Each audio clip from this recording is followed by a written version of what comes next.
Good evening, welcome to the Professor Maima Show. Hope you are doing well wherever watching me around the world.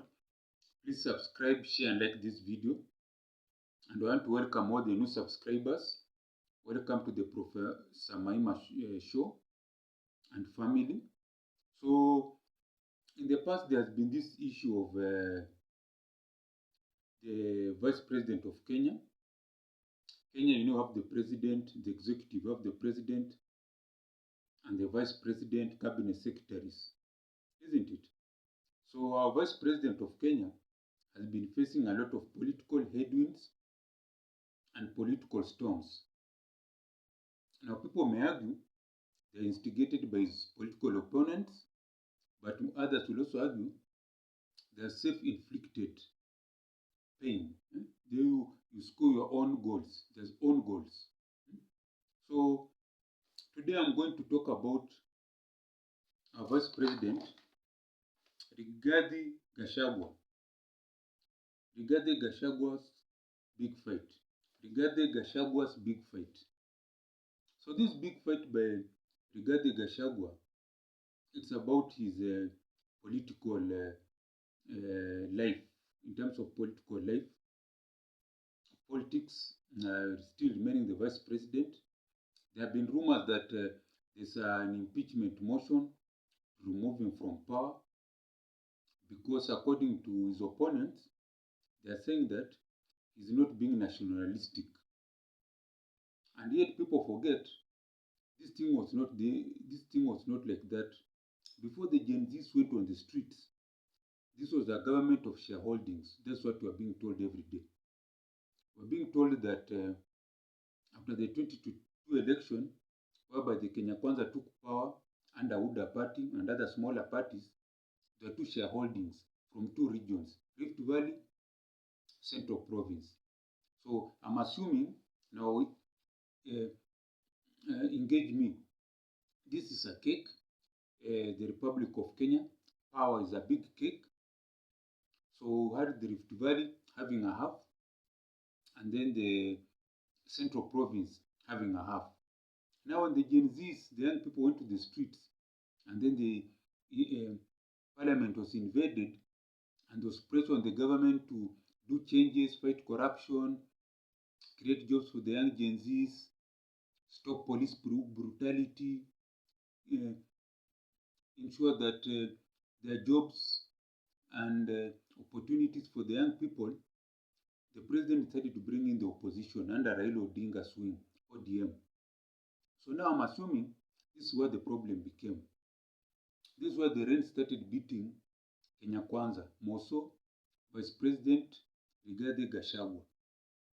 Because that cake now, instead of being two, it became a marriage of three. So Raila, the person they were saying is going to destroy the government, is now in government. He's inside the government. He's inside the bedroom of power. So that cake, nice, beautiful cake, which is called Power and Resources in Kenya, is being shared by three people. You have President Ruto on one side, Rift Valley. You have Gachagua on one side, Central Province. And you have Raila representing the rest of Kenyans who always support him in elections, majority. So now, people are saying the Vice President, Gachagua, is being regional, is being tribalistic by fighting for the rights of his people that we can give him. Every leader has the right to fight for the interest of his people. So now, fast forward after the Gen Z riots, we're having this thing of, it's called what? We're having these people going for his jugular. They want to impeach him. They want to remove him from power. So I don't know how it's going to go. That's one thing. Also another theory that people are saying this is just distraction. This is the second school of thought. This is distraction from the corruption. You remember the Adani deal, the JKI, remember the riots, the corruption cases, police brutality. I support this. The executive, the government, instead of these side shows of trying to kick out the Vice President, should focus on the real fights for Kenya. In fact, this I'm talking about Gashagua's big fight. Gashagua's big fight is not for his political survival, it's about the big problems that Kenyan Gen Z raised.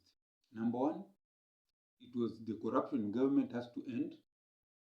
Number two, police brutality has to end. There should be justice for all. Number three, young people want free education from nursery to university to stop the strikes of lecturers. Then another point, we need to have free medical, we need to have free healthcare in the country so that people have medical care.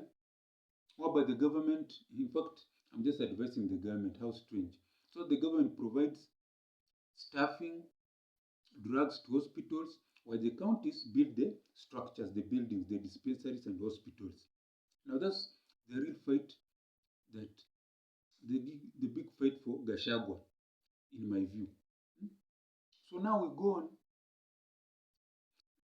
and then also employment for the young Gen Zs. Those are the big fights that Gachagua should be facing. So if I was advising the vice president, and I'm not his advisor, just giving him free advice, and my invoice is $1 million, go and call a sitting with the Kenyan Gen Zs. They're on social media. Do a social media meeting with the Kenyan Gen Zs and listen. They've gone back to their social media. Listen to them. They'll tell you a lot of things that can help your government. Then also, there's this thing called, I don't know, the youth council. Advocate for its reformation, for new leadership. Once the young Gen Zs talk to you on social media, ensure that the youth council is funded. Let them from the ground up, mashinani wards, start electing their leaders. Ensure the election is peaceful. No any problem in Kenya have elections infiltrated by violence. No. Ensure it's just peaceful. Ensure there's good security. Let these young Gen Zs elect the people they want. When these people sit in the youth council, you can start mentoring them to be future leaders. Then for agriculture, talk to the government, the president. Our farmers need help. They need free seeds and fertilizer for the next 3 years. Rains are coming. They produce enough. Then they can do value addition. Manufacturing will start coming up. Control the high energy costs. Liberalize. Make solar energy available. Make other competitors to come into it, to harness other sources that you have, solar, I don't know, we have geothermal, so that there's competition, so that the energy prices come down.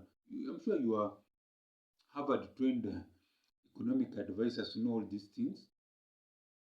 And then number thing, create confidence in Kenyan, in each other, in the security apparatus, the police, pay police well, ensure they have better houses, better equipment, guns, vehicles. There's no police officer who should be walking. They should be either be on a motorbike or a car. No one. Reform the traffic police. Let them be more effective. Instead of just standing on the road collecting taxes, they should be mobile. Pay them well. Let them live well. You understand? Advocate for this SGR that is stuck in a ticket in Naivasha to go the way to Kampala. And here the Americans want to bid for us a superhighway or whoever is. You know, these days you don't know. You just hear names all over. Let there be a superhighway from Mombasa to Kampala. 6 lanes going, 6 lanes coming. And then also let East Africa now have one common passport. And yes, I don't know if they give East, but integrated in that if I reach the border of Uganda or Tanzania, they just swap and I enter. If they have to check the vehicle, they just take 5 minutes. This thing of people staying on the border, I live on the border there for hours, even 7 hours, won't help East Africa to grow. It will just be because we have a common East African passport and things are computerized. Once the truck reaches there, they check for whatever they check for and the vehicles go. So that someone does not spend even more than 20 minutes, even let's just be generous. Someone doesn't spend more than even 30 minutes 30 minutes maximum, and then they are through. Not spending 11 hours, 12 hours. That's what I'm talking about. In a digital world, they are saying, you reach at the border there, whether you're going to Tanzania or going to Rwanda, and you live within East Africa, you move easily. The European Union are here. Once you enter a European country with the passport, European Union passport, you move easily. So that if you have this rail, once they check you at let's say in Uganda or Rwanda, because I want this train to cover the whole of East Africa or the highway, you just move easily. Because they know Ugandans have checked you, or Kenyans or Rwandese, they have checked your documents, they have checked if you have those yellow fever, I don't know, certificate. So you just move. You just move everything, isn't it? Even you have to do those checks, everything is automated. A car comes, they check whatever they check for, they clear goods. Because usually when people are traveling, they usually don't, if it's an issue of smuggling things, you have, they will detect. You have the machines, you have the dogs. Within 20-30 minutes, everyone has passed. You just see the way economics will grow in Kenya. That is Gachagua's big fight. The economic emancipation of Kenyans. Gachagua's big fight is the economic emancipation of Kenyans, whereby they grow. Because now Kenya are held in bondage, economic bondage. Let them be economically emancipation, so that Kenyans grow economically. They becoming economically empowered. In fact, it should rephrase that. Gachagua's big fight is the economic empowerment of all Kenyans. All Kenyans should have the basics, a good job or business or hustle, a house to live in, a nice car. Everyone should own a car in this country of adult age, should have a car, some assets, land there, country, or land here in Kenya. Apart from your job, you have some small assets. Even if it's a small land, we are Africans.